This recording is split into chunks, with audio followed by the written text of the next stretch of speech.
देखिए क्वेश्चन, ये है क्वेश्चन क्या रह रहा है। सबसे पहले आप क्या काम कीजिए, सबसे पहले अपने फंक्शन रो आप 0 के बराबर इक्वेट करेंगे, यानी H sine pi H equal to 0। इससे आपको इसके टर्न इन पॉइंट मिलेंगे, जो कि पहला 0 होगा और दूसरा sine pi H equal to 0। अब आपके दिमाग में ये आएगा कि साइन की वैल्यू 0 कितनी होती है, तो आपके मन में दिमाग में आएगा 0 लिख देता हूँ, साइन 0। तो एच की एक वैल्यू 0 हम निकाल चुके हैं, तो आप 0 दोबारा मत भरिए। अब दूसरी वैल्यू जो चेक करेंगे वो आपको मिलेगी साइन पाई। ठीक है, साइन साइन हट जाएगा, that will be pi H equal to pi, pi से pi cancel, h will be 1। तो आप इसके टोटल इंटरवल देखेंगे तो पहला कितना है -1, दूसरा 0, तीसरा 1 और फिर 3/2। तो 3 इंटरवल मिलेंगे। जब आप यहाँ से मान लीजिए कोई बीच का नंबर भरते हैं, लेट्स सपोज माइनस हाफ भरते हैं, माइनस हाफ जब भरेंगे आपको तो यहाँ देखिए ये माइनस में आएगा तो ये भी माइनस में आएगा, माइनस माइनस क्या हो जाएगा प्लस। इधर से कोई नंबर भरिए, यहाँ प्लस का हाफ, यहाँ प्लस का हाफ, तो ये भी क्या आएगा प्लस। और जब आप यहाँ से यहाँ कोई नंबर भरेंगे तो इस फंक्शन का जो वैल्यू आएगा वो क्या आएगा माइनस में। तो इस फंक्शन को आप कैसे लिख सकते हैं अब नाउ। सबसे पहला इंटरवल -1 से 1 h sine pi h d x, और फिर 1 से 3/2 h sine pi h d x. Highlight ला देंगे, देखो 2 बार लाने की जरूरत नहीं है, किसी एक को सॉल्व करो और उस पर सिमिलरली लास्ट में सिर्फ लिमिट सॉल्व कर लेना। ठीक है, ये फंक्शन हमारा पहला है और ये फंक्शन हमारा दूसरा है। पहले वाला एज इट इज रहेगा, इंटीग्रेशन माइनस डेरिवेटिव हो जाएगा पहले का, इंटीग्रेशन हो जाएगा दूसरे का, पूरे का भी इंटीग्रेशन हमारा हाईलाइट का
cos pi by x, cos pi by x by pi plus sin pi x upon pi square 1 से -1। सिमिलरली एग्जैक्ट सेम आएगा इसका ना, इसका हम ऐसे लिखते हैं -x cos pi x by pi और plus sin pi plus sin pi x by pi square 1 से 3/2। प्रॉब्लम हो रही है ये पर अपर लिमिट हो रही है, तो सारी तरफ 1 आ जाएगा, तो जहाँ जहाँ x वहाँ 1 कर दीजिए, ये हो जाएगा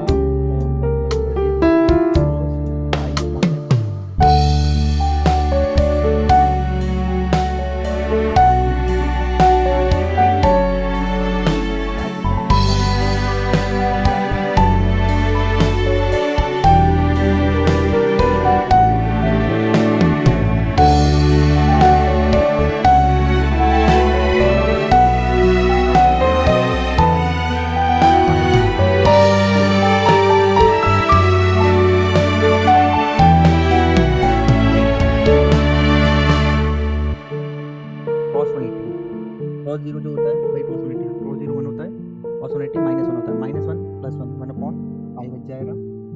sin 180 कितना होता है 0 होता है, माइनस cos फिर वही actually cos pi upon pi,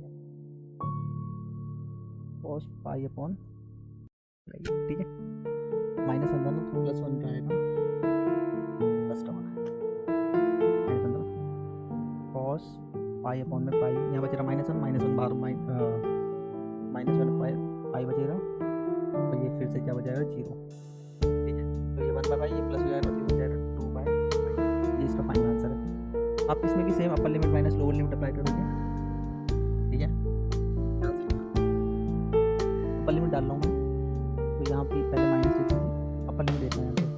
जब 3/2 करोगे तो माइनस का 3/2 cos pi/2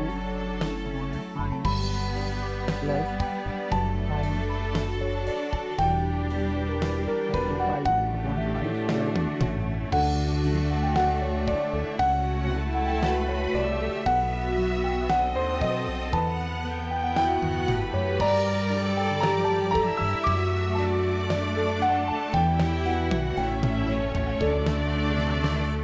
वन भरिए माइनस एक्स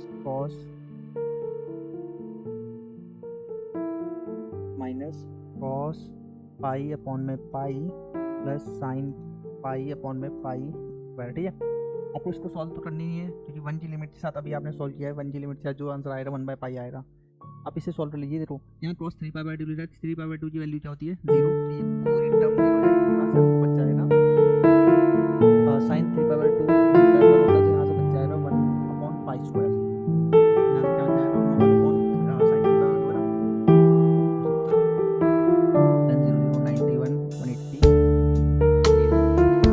माइनस है ना, या माइनस 1/पाई बाई में प्लस का 1/पाई। ठीक है, ऐसे यहाँ पर बचेगा माइनस 1/पाई और दैट विल बी माइनस 1/पाई और प्लस 90 माइनस 1/पाई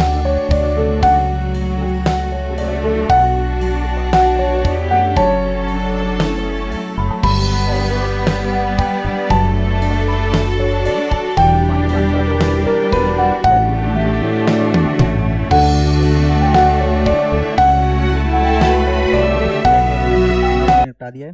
ठीक है, आप इसका पूरा सॉल्यूशन देख लीजिए, तो पूछा गया सवाल है। ठीक है।